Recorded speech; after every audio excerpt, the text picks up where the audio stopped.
Dios los bendiga. Vamos entonces a pasar a la clase bíblica. Vamos a presentar este tiempo delante de nuestro Señor. Padre, en el nombre de Jesús presentamos este tiempo de esta clase bíblica. Te pedimos que a través de ella, Señor, seas tú hablando de nuestras vidas. Glorifícate, Señor, a través de esta lección. Señor, que mis hermanos puedan ser edificados, Señor, y que puedan ir siendo asegurados en su salvación, Padre amado. Basado en los fundamentos correctos, Señor, y no en sentimientos, emociones Señor, o en cosas, Señor, que no realmente son inestables como la arena, Señor, que puedan estar realmente edificados y fundados sobre la roca que es tu Hijo Jesucristo. Te pedimos esto, Padre, en el nombre de Jesús. Amén. Hoy vamos a continuar con la segunda parte, realmente es el estudio introductorio del tema ¿Estás seguro? Y habíamos dicho la semana pasada que el objetivo general, perdonen que no tengo las diapositivas hoy, pero fue que esta mañana en el apuro dejé todo en mi casa. Realmente fue que me entretuve con mi gato y el gato es el culpable de que dejé todo. Y se me olvidó, realmente dejé el pendrive en la computadora. Bueno, pero el objetivo general de esta clase es que el estudiante comprenda, a la luz de la palabra de Dios, la posibilidad del autoengaño en la vida espiritual y que pueda identificar con claridad en qué consiste la verdadera salvación, desarrollando una seguridad bíblica basada solamente en el Evangelio y no en percepciones personales. Y los objetivos específicos son 4. Número 1, que el estudiante al finalizar la lección pueda reconocer la realidad del autoengaño espiritual. Yo creo que eso está bastante claro, eso lo vimos la semana pasada bastante bien. Diferenciar entre bases falsas y verdaderas sobre las cuales se fundamenta la seguridad de salvación de muchas personas, comprender el origen y la naturaleza de la salvación y evaluar su propia condición espiritual a la luz del Evangelio. La semana pasada dijimos que el propósito de esta lección era que los estudiantes puedan evaluar su propia vida o su propia condición espiritual para saber si en verdad han experimentado la salvación. ¿Okay? Vuelvo y repito, el propósito es que los estudiantes puedan evaluar su propia condición espiritual para saber si en verdad han experimentado la salvación. Vamos a hacer un repasito breve de la semana pasada. La semana pasada aprendimos que es posible que dentro de nuestras iglesias haya personas que creen que son salvas, pero que en realidad no lo son. Eso puede pasar. Vimos que la posibilidad del autoengaño es real debido a que el corazón humano es engañoso más que todas las cosas y perverso, según dice Jeremías 17, 9 y 10. Definimos el término autoengaño y dijimos que autoengaño es convencerse a uno mismo de algo que no es verdad. Hablamos también de los peligros del autoengaño en la vida espiritual y en nuestra relación con Dios, ya que las consecuencias de este pueden ser irreversibles y pueden ser eternas, de acuerdo con Mateo 7, 21 al 23. No sé si recuerdan ese pasaje, que ese es el que dice: muchos me dirán en aquel día, Señor, Señor, en tu nombre echamos fuera demonios, en tu nombre profetizamos, en tu nombre hicimos milagros. Y el Señor le va a decir: ¿quiénes son ustedes? Yo nunca los conocí, apártense de mí, hacedores de maldad. ¿Okay? O sea que es posible que mucha gente dentro de nuestras iglesias, incluyendo esta, se están autoengañando, se creen que son salvos y realmente no lo son. ¿Okay? Eso puede pasar. Las preguntas de reflexión en esta mañana. Si quiere apunta esto. Número 1. ¿En qué baso mi seguridad de salvación? Apunta esto. ¿En qué baso mi seguridad de salvación? ¿Sobre qué lo estoy fundamentando? Número 2.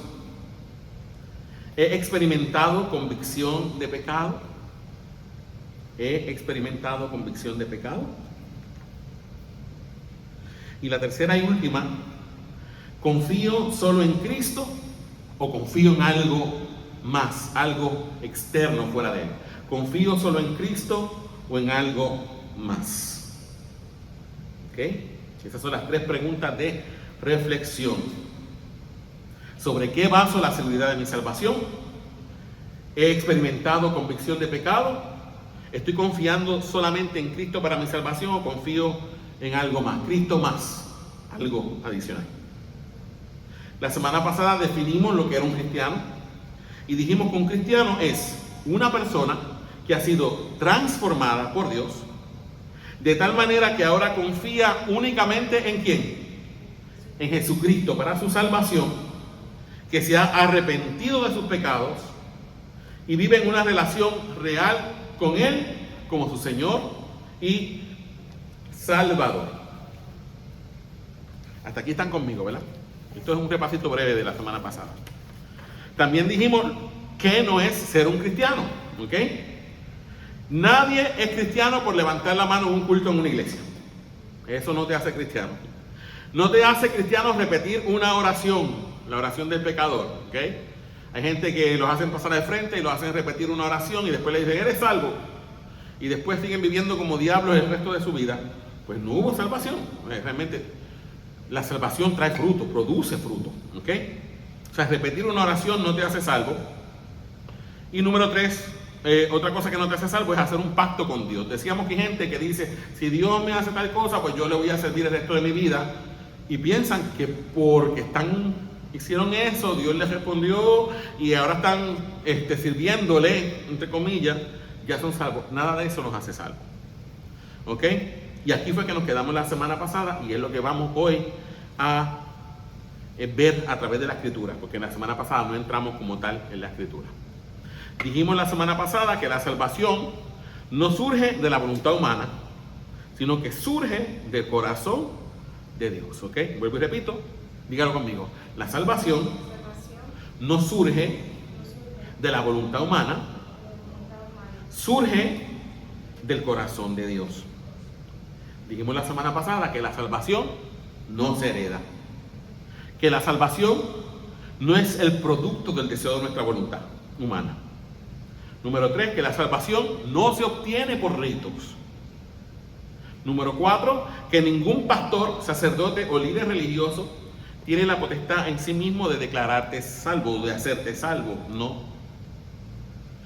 Dijimos que la salvación o el nuevo nacimiento es producida por la palabra de Dios y por el Espíritu Santo, que la salvación es producto de la voluntad soberana de Dios y que es Dios el que toma la iniciativa de darnos vida espiritual. Vamos entonces a ver los pasajes. No sé si yo les había dejado de asignación que vieran esos pasajes, no sé si los estudiaron en la casa. Okay. Bueno. Ajá, sí, yo sé. I know.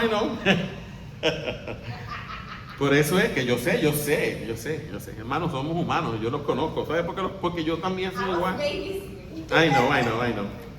It's all right. Vamos a abrir nuestras Biblias. Y había 3 preguntas, ¿se acuerdan? Era, ¿qué dice el pasaje? Déjame anotar. Cuando estemos analizando estos pasajes bíblicos, nos vamos a hacer 3 preguntas. Número 1, ¿qué dice el texto?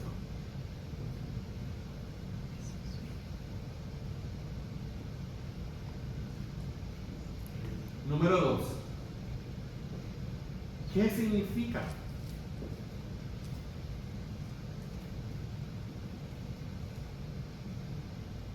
Y tercero, ¿qué Dios me dice a mí personalmente a través del texto?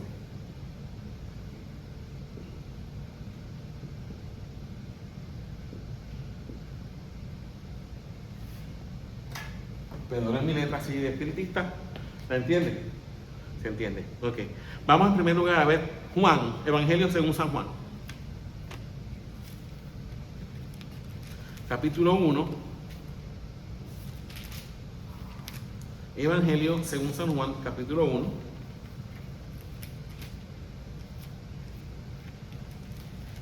Y vamos a leer los versículos del 9 al 13. ¿Ok? ¿Lo tienen ya? Juan 1 del 9. Déjame apuntar aquí la pizarra para que los tengan. Voy a apuntar los pasajes, ¿ok? Juan 1 del 9 al 13.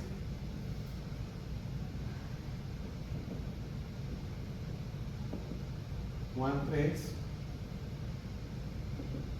Vamos a leer los del 1 hasta los 8. Quizás leemos un poquito. 5 y 8. Sí, pero vamos a leerlo completo para tener el contexto del pasaje de Efesios 2 del 1 al 6.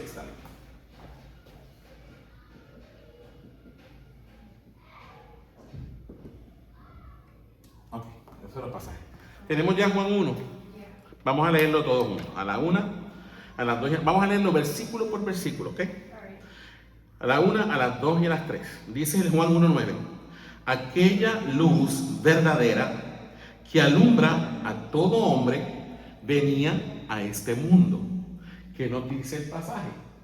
Que aquella luz verdadera que alumbra a todo hombre venía a este mundo. Eso es lo que dice literalmente. Ahora, ¿qué significa eso? Para tú entender el versículo 9 tienes que leer el contexto que está primero, ¿ok? Y en Juan 1, el apóstol o el evangelista nos está hablando de Cristo, el verbo, ¿ok? Él presenta a Cristo como el verbo o la palabra de Dios, que estaba con Dios en el principio, que era Dios, ¿ok? Y que habitaba en el seno de Dios.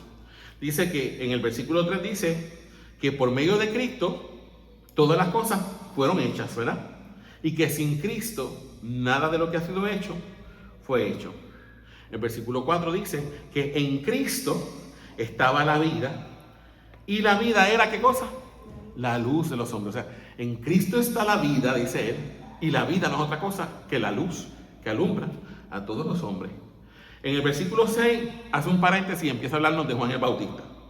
Desde el versículo 6 hasta el versículo 8 nos está hablando de Juan el Bautista. ¿Okay? Hace un paréntesis. ¿Qué dice el versículo 8? Dice que Juan el Bautista no era la luz, sino que vino para dar testimonio de la luz.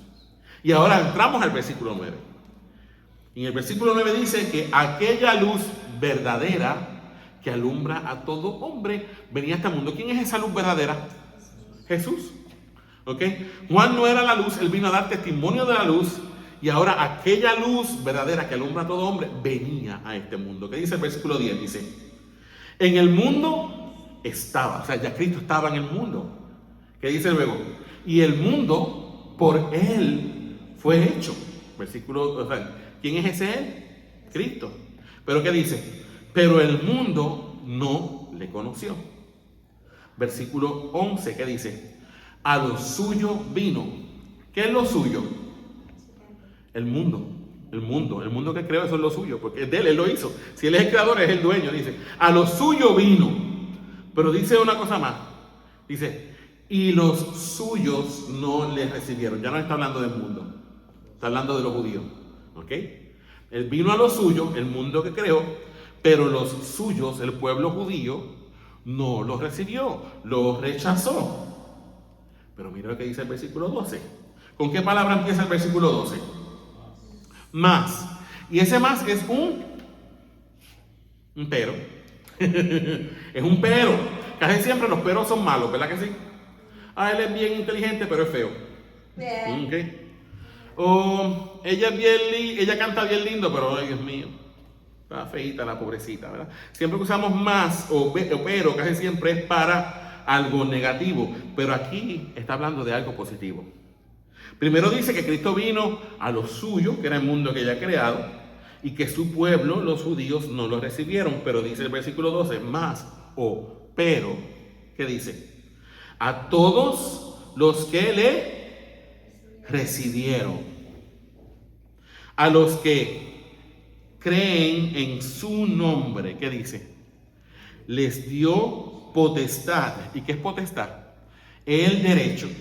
¿De qué? De ser hechos hijos de Dios. ¿Ve el pero ahí? Los suyos los rechazaron, pero todos aquellos que recibieron a Cristo, todos aquellos que creyeron en su nombre, a esos, y solamente a esos, Dios les dio el derecho o la potestad de llegar a ser hechos hijos de Dios. ¿Ok? Está aquí conmigo. Quiere decir entonces que quien no tiene a Cristo,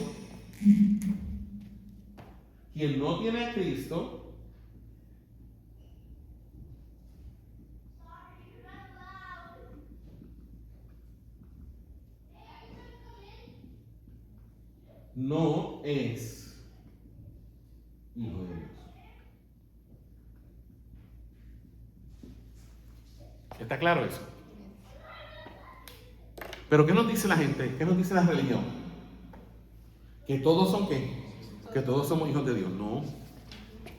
Todos somos criaturas de Dios, pero solamente llegan a ser hijos de Dios aquellos, como dice el versículo 12, que le recibieron a Cristo y que creyeron en su nombre. Por lo tanto, incluso los suyos que no le recibieron, el pueblo judío, como no le recibieron, ¿qué no son? No son hijos de Dios. Punto. Ahora que viene el versículo 13, que es el que quiero que veamos aquí. El versículo 13 nos está hablando de quiénes, de los hijos de Dios, que llegaron a ser hechos hijos de Dios por creer en Jesús, ¿verdad? En el versículo 12. Pero ¿qué dice de ellos en el versículo 13? Los cuales, ¿quiénes son esos cuales? Los hijos de Dios. ¿Qué dice? No son engendrados ¿de qué? De sangre. Por lo tanto, eso quiere decir que no son hijos de Dios por herencia. ¿Ok? No porque usted nace en un hogar cristiano, eso lo hace usted cristiano. ¿Ok? Ni de voluntad de carne. ¿Qué quiere decir eso? Que usted tampoco llega a ser hecho hijo de Dios por voluntad de sus propios deseos. ¿Ok? No es tu carne la que te... No, yo no me hago hijo de Dios porque yo quiero ser hijo de Dios. Y ahora yo llego a ser hecho hijo de Dios. No, ni es por voluntad, ni es por sangre, no se hereda, ni es por voluntad de tu propia carne. ¿Qué dice? Ni es por voluntad de varón. Entonces, eso significa que yo como pastor tampoco tengo el derecho de hacerte hijo de Dios. Yo no puedo hacerte hijo de Dios. Ningún sacerdote puede hacerte hijo de Dios. Ninguna monja puede hacerte hijo de Dios. Ningún misionero puede hacerte hijo de Dios. Sino que estos hijos de Dios, ¿qué pasa? No son engendrados de sangre, ni de voluntad de carne, ni de voluntad de varón, sino que ¿quién los engendra? Dios es el que los engendra. El único que puede engendrar hijos para él es ¿quién? Dios mismo. Entonces eso me habla a mí de un atributo de Dios. ¿Cuál es ese atributo?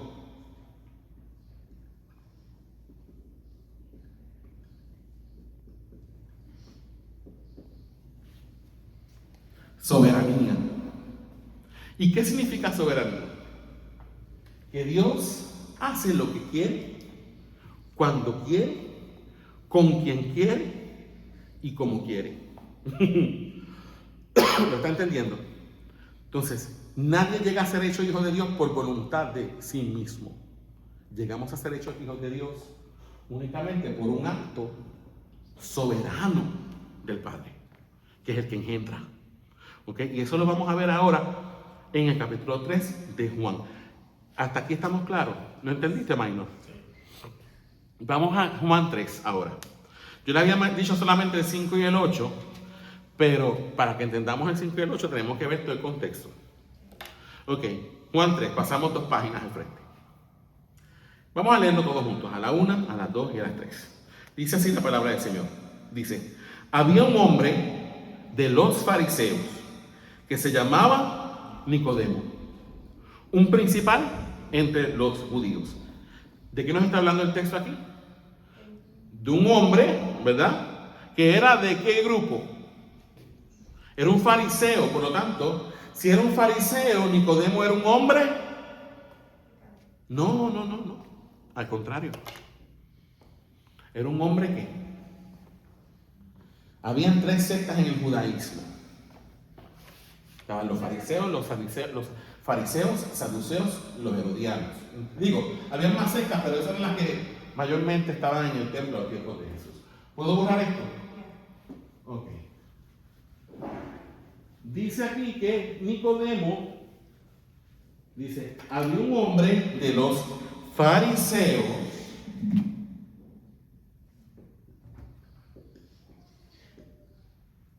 que se llamaba ¿cómo?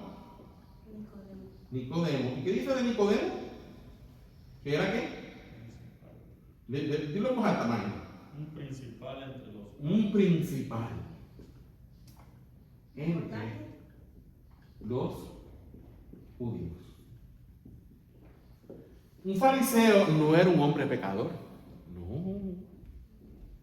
Los fariseos eran gente bien guardadora de la ley de Dios. Por lo tanto, fariseo era un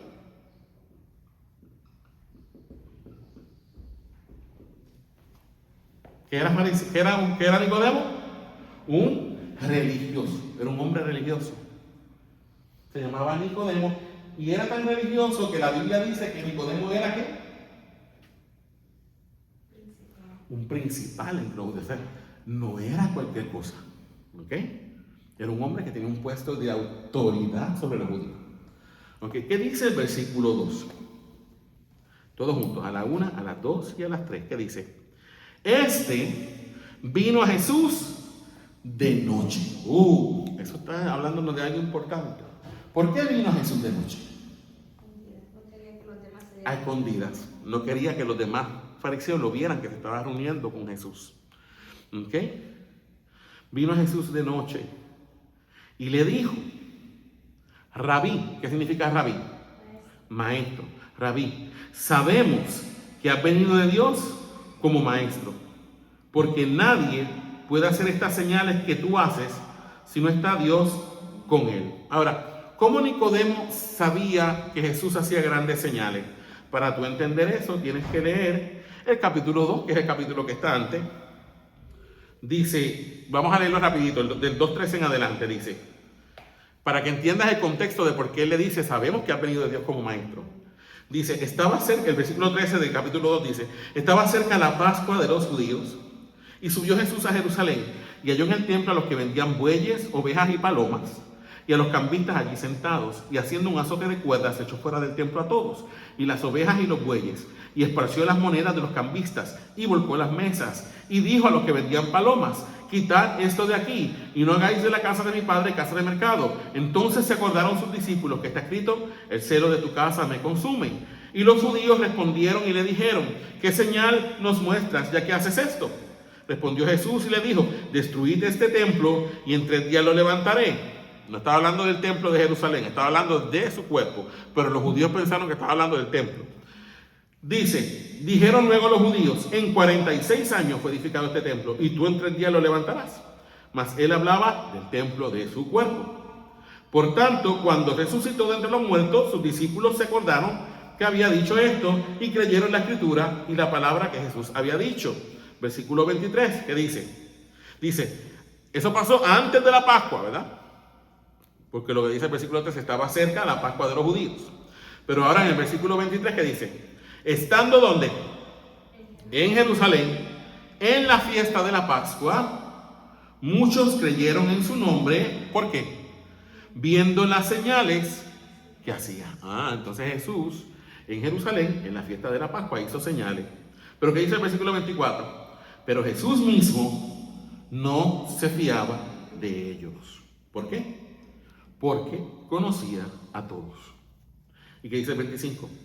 Y no tenía necesidad de que nadie le diese testimonio del hombre, pues él sabía lo que había en el hombre. ¿Ok? Entonces, viendo esto, tú puedes entender por qué él le dijo a Jesús, sabemos que has venido de Dios como maestro, porque nadie puede hacer las señales que tú haces si no está Dios con él. ¿Dónde ocurrió esto? En Jerusalén. Después de la Pascua, ¿verdad? Pero mira, quiero que veas esto que es interesante. Porque él saluda a Jesús con esas palabras, ¿verdad? Él como que, maestro, qué tremendo tú eres. Nadie hace las señales que tú haces. Tú has venido de Dios verdaderamente. Pero Jesús no se llena el ojo con las lisonjas que la gente le dice. ¿Okay? Tú puedes llenarle el ojo de alabanza y él no se va a llenar el ojo con eso. Mira cómo Jesús le responde tajantemente en el versículo 3. Respondió Jesús y le dijo, ¿qué le dijo?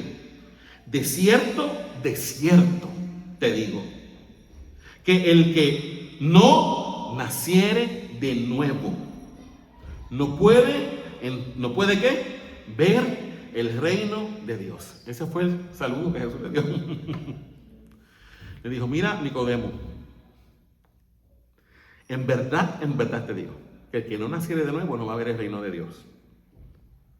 O sea, Jesús, en vez de responderle igualmente, ¿verdad? Porque Jesús pudo haberle dicho, oh Nicodemo, yo también he oído grandes cosas de ti. Porque quiero que vayan un momentito al versículo 8. Mira lo que Jesús le dice en el versículo 10, Juan 1:10, Juan 3:10, perdón. Mira, él le hace una pregunta a Jesús. Y Jesús le dice, respondió Jesús y le dijo, ¿eres tú maestro de Israel y no sabes esto? Entonces, Nicodemo no es, cuando tú vas esto al original en el griego, no es que Nicodemo era un simple maestro. En el griego dice, eres tú el maestro de Israel.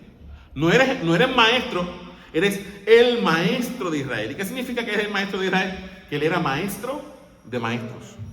O sea, él era maestro de maestros. Nicodemo no era cualquier persona, era un principal. Jesús le pudo haber dicho eso, pero Jesús no le dijo eso. Lo atacó por su necesidad. Porque él era religioso, era un principal entre los judíos, él era maestro de maestros, según el versículo 10, según Juan 3:10. Ay, qué feo que ¿entendiste esto? Según Juan 3:10, él era maestro de maestros, pero tenía un problema. ¿Cuál era el problema de Nicodemo? Que no había nacido de nuevo. Y aunque él enseñaba a los maestros, él era maestro de maestros, aunque era un principal entre los judíos, aunque era un religioso, no había nacido de nuevo. Por eso Jesús le dijo, de cierto te digo, el que no nacido de nuevo no puede ver el reino de Dios. Versículo 4 que dice, Nicodemo le dijo, mira lo mal que, para que tú veas hasta dónde llegaba su ceguera espiritual, porque no entendió lo que Jesús le estaba diciendo. Nicodemo le dijo, ¿cómo puede un hombre nacer siendo viejo? ¿Puede acaso entrar por segunda vez en el vientre de su madre y nacer? ¿Cómo él interpretó el nacimiento que Jesús le estaba pidiendo? Que tenía que volver a entrar a su mamá y volver a nacer de ella. Pero eso no es lo que Jesús le está diciendo. Aquí viene el versículo 5. Respondió, dígalo conmigo, la 1, 2 y 3. Respondió Jesús, de cierto te digo, que el que no naciere, ¿de qué? De agua y del Espíritu, no puede entrar en el reino de Dios. Ahí ya Jesús está hablando más claro. Ajá. Pastor, después de que Jesús fue bautizado, yo sé que el Espíritu de Dios descendió. Descendió. Ajá. Pregunta es, antes de eso, de los bautismos, después de Jesús, o cuando el Bautista empezó a bautizar, yo sé que nosotros recibimos el Espíritu Santo una vez reconocemos a nuestro Señor Jesucristo, ¿verdad? Como Señor y Salvador. Pero ahorita, y antes de eso, antes de que nosotros reconozcamos, me estoy poniendo en el tiempo de ellos, ¿tenían el Espíritu Santo? ¿Podían recibir el Espíritu Santo? ¿O eso fue algo que empezó a recibirse el Espíritu Santo después de, o fue como el día del Pentecostés? ¿Cómo era? ¿Me entiendes? El Espíritu Santo, en el tiempo antes de la resurrección de Cristo, sí, el Espíritu Santo venía sobre las personas, los capacitaba. ¿Ok? Entonces, sí, pero no moraba dentro de ellos. ¿Ok? Lo ungía, pero no moraba dentro de ellos. ¿Ok? Pero eso pasó después. Cristo, por medio de la muerte de Cristo, entonces Cristo nos da el acceso total al Espíritu Santo. Que Él esté con nosotros. nosotros, Ujú. dentro de nuestra religión. Exacto. Entonces, porque eso, vaya, por ejemplo, me pone como Nicodemo. Él era un fariseo religioso, casi entonces el Espíritu Santo moraba alrededor de él. Nicodemo estaba muerto ya. Nicodemo estaba muerto espiritualmente. Estaba muerto.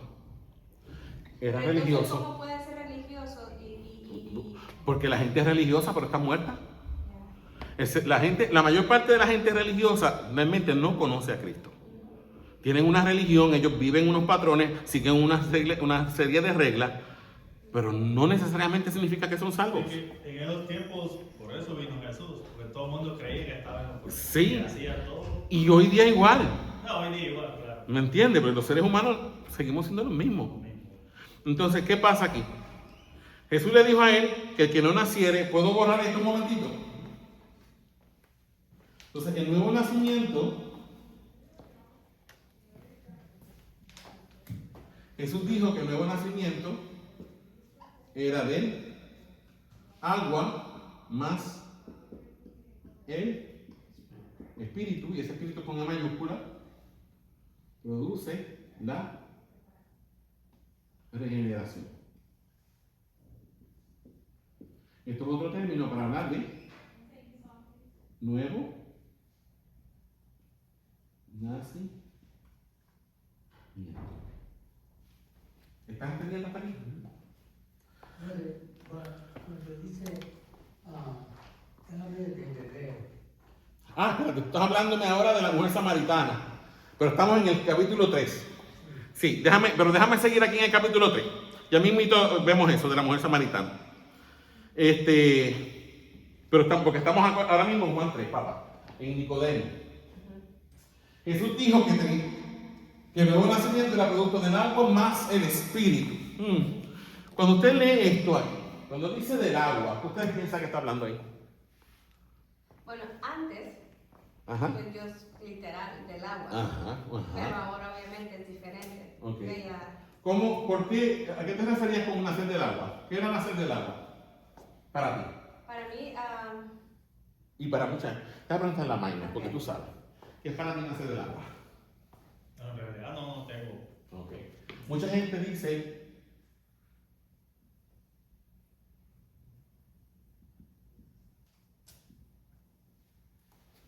que nacer del agua es el bautismo. Pero eso no es así. El bautismo en sí mismo no salva, por eso.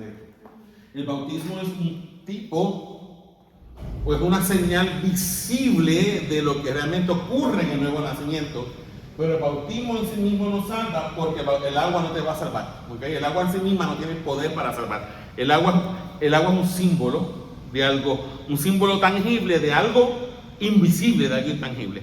Pero para poder entender qué es el agua, el mejor intérprete de la Biblia es ¿quién? ¿Quién es el mejor intérprete de la Biblia? El Espíritu Santo. Pero el Espíritu Santo. El Espíritu Santo mismo va y te dice, no, hija mía, es por aquí. El mejor intérprete de la Biblia es la propia Biblia. Y para entender eso, vamos a ir un momentito a Efesios 5.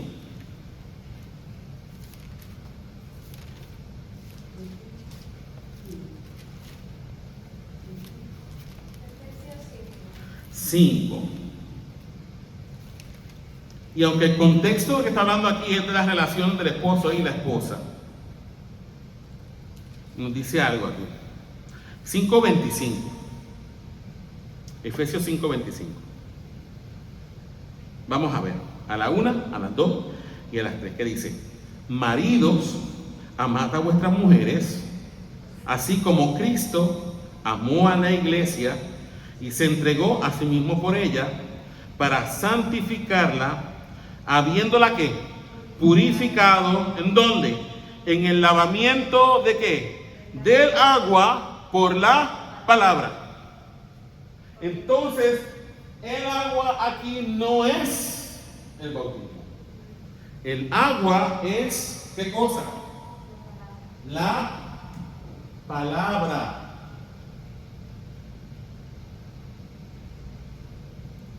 ¿Ok? Entonces, el nuevo nacimiento es un producto de ¿qué?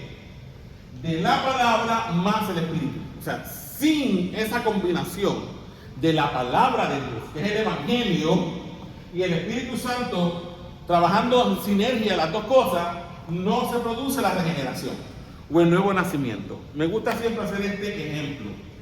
¿Ok? O sea, no es la palabra sola, ni es el Espíritu solo, es la palabra con el Espíritu.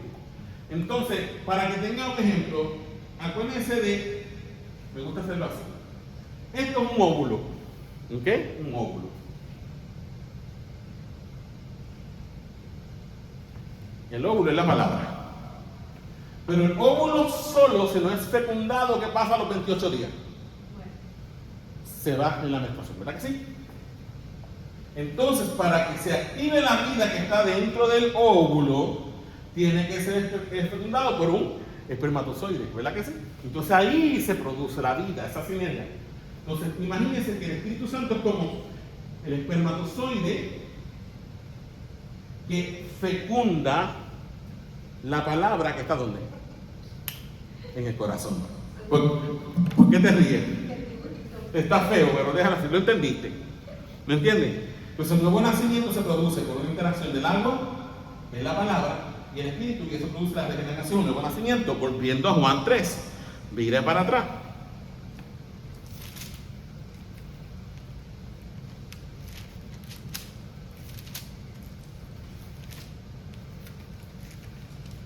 Juan 3. Ajá, versículo 5. Ahí que Jesús le dice, respondiendo, después que él dice, mira que yo no puedo volver al vientre de mi madre, porque de seguro Nicodemo ya era un hombre viejo, y ya su mamá estaba hace tiempo hecha un polvo. ¿Ok? Versículo 5. De cierto te digo, que el que no naciere de agua, o sea, por la palabra y por el Espíritu, no puede entrar en el reino de Dios. Versículo 6. Lo que es nacido de la carne, ¿qué dice? Carne es. El primer nacimiento ¿de qué es? De la carne. Es el producto de la unión de mis papás. Es el producto del deseo de la carne de mis padres.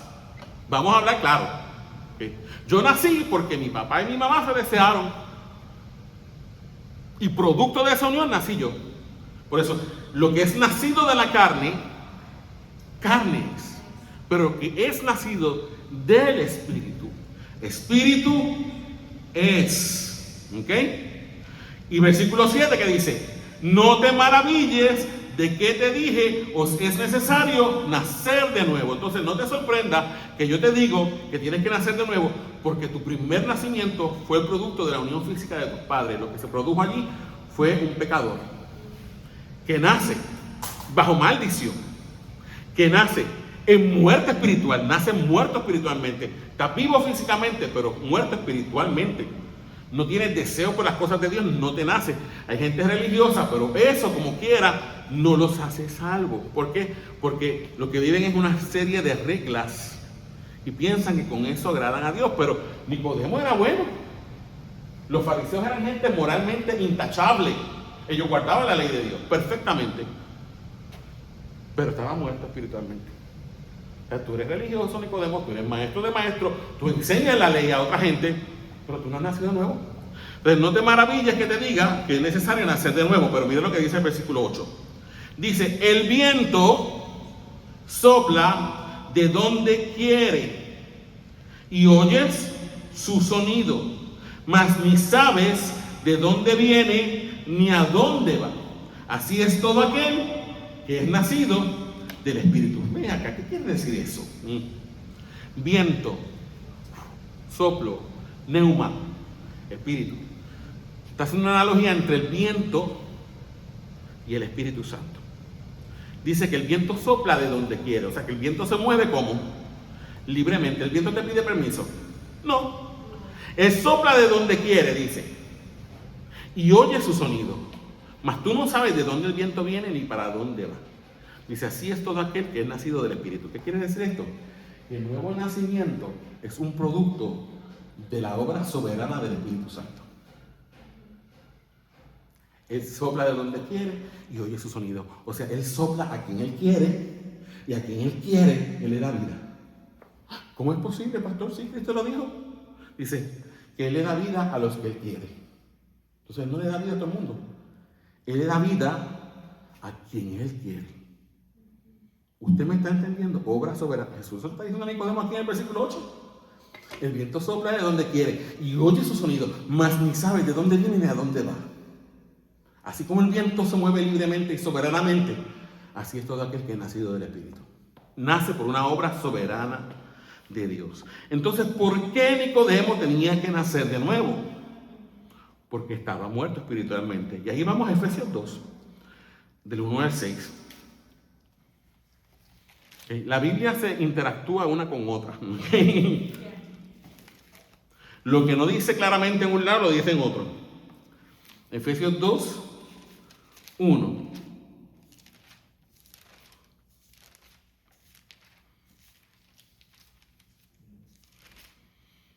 Ok, vamos a ver qué dice aquí. A la 1, a las 2 y a las 3. Dice, y Él os dio vida a vosotros. ¿Quién es Él? Cristo. Dice, y Cristo les dio vida a ustedes. ¿Cuándo les dio vida? Cuando estabais muertos en vuestros delitos y pecados. ¿Cómo así, pastor? ¿Cómo es eso de que Cristo nos dio vida cuando yo estaba muerto en delito y pecado? Pregunto yo. Si Él me dio vida cuando yo estaba muerto, ¿Él me pidió permiso a mí para darme vida? Yo estoy muerto. No, ¿Un muerto puede dar autorización de algo? Entonces, ¿de qué eso me está hablando a mí? De una obra soberana de Cristo. Cristo le da vida a quien Él quiere. A los muertos. Un muerto puede tomar decisiones. Si yo me caigo muerto aquí ahora, le he dicho otras veces, ustedes se van, me dejan aquí. A la semana ustedes no pueden entrar aquí. Porque ya voy a estar podrido. ¿Pude tomar la decisión de yo irme a enterrar por lo menos? No. Un muerto tiene decisiones, no toma decisiones. Un muerto puede hacer algo, no puede hacer nada. Y la Biblia dice que Cristo nos dio vida a nosotros cuando estábamos muertos en nuestros delitos y pecados. ¿Qué dice el versículo 2? Dice, en los cuales anduvisteis, ¿cuándo? En otro tiempo. Siguiendo, ¿qué cosa? La corriente de este mundo. Conforme al príncipe de la potestad del aire. El espíritu que ahora, en este momento, opera en los hijos de desobediencia. ¿Ok? Versículo 3. Entre los cuales, ¿qué dice?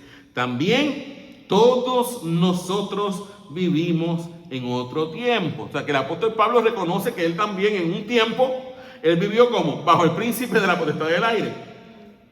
Y vivimos en los deseos de nuestra carne. ¿Y qué hacíamos? La voluntad de la carne y de los pensamientos. ¿Y qué dice? Y éramos por naturaleza hijos de ira, lo mismo que los demás. Ahora viene el versículo 4, pero ¿qué dice? Pero aquí hay un pero bueno, ¿ok? Pero Dios, que es que rico en misericordia, por su gran amor con que nos amó. Vuelvo a repetir el mismo concepto en el versículo 5, dice, aún estando nosotros muertos en pecados, ¿qué dice? Nos dio vida juntamente con Cristo. Y dice entre paréntesis, por gracia sois salvos. Y gracias es un favor inmerecido. Y mira lo que dice el versículo 6. Y juntamente con Él, ¿qué dice Pablo? Nos resucitó. Y asimismo nos hizo sentar en los lugares celestiales con Cristo Jesús. Entonces, ese que dice Pablo, Él nos da vida, Él nos resucita espiritualmente. Todos esos son términos de lo mismo. Nuevo nacimiento. Estaba muerto, pero Cristo me resucita. Estaba muerto en delito y pecado, Cristo me da vida. Eso es el nuevo nacimiento. Esa es la regeneración. Ujú. Antes de la venida de Jesucristo, yo sé que ya había la profecía de Isaías y todos los otros profetas, pero ¿cómo la gente antes de Cristo muriera Ujú. por nosotros? ¿Cómo esta otra gente pudo o puede ir a la eternidad con... Puede ser salva. Los santos, para que entiendas esto. Porque imagínense, si tenían a un religioso, a un fariseo como Ajá. Nicodemo, que estaba muerto, ¿cómo podían creer ellos en la salvación? Ah, fácil. ¿Entienden? Fácil. Te voy a decir ahora. Y con esto ya vamos a terminar la clase.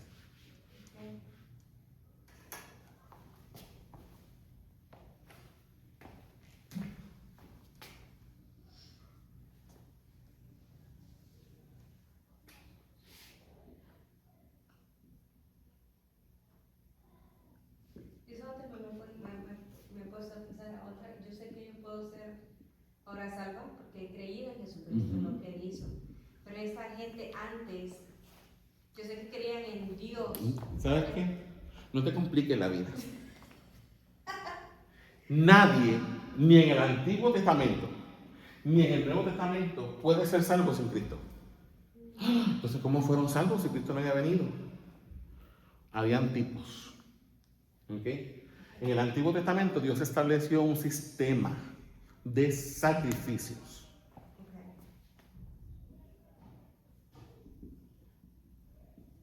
Y esos sacrificios tipificaban o apuntaban a Cristo. ¿Ok?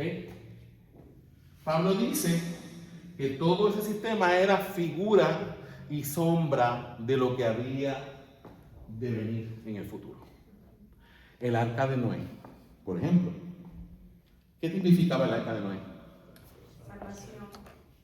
Era más que eso. El arca de Noé era un tipo de Cristo. ¿Ok?